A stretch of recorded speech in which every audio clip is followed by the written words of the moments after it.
This is the brief on the 1955 Park In-soo incident, a landmark Korean scandal that completely redefined sexual morality and the rule of law right after the war. Okay, so picture this. It's 1955 in Seoul, chaotic and messy after the Korean War.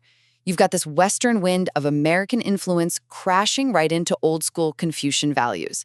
And right in the middle of it all, a single serial seducer becomes the center of a national debate over the identity of the modern Korean woman.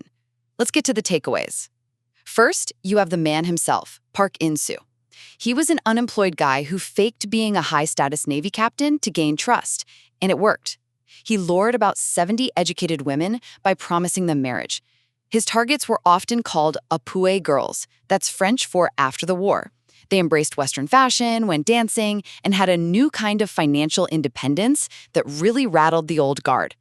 Second, the initial verdict was absolutely shocking. Park was charged with seduction under a false pretense of marriage, but the judge acquitted him.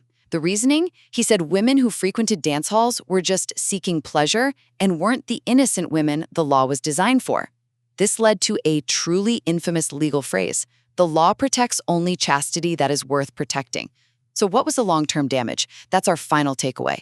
Although Park was later convicted on appeal, that ruling created the Park In-soo defense. For decades, lawyers attacked a victim's lifestyle to prove her chastity wasn't worth protecting.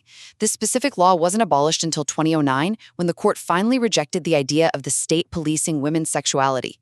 The legal fight over who could dance in post-war Seoul ultimately defined the scope of women's rights and the legal boundaries of sexual consent for more than 50 years.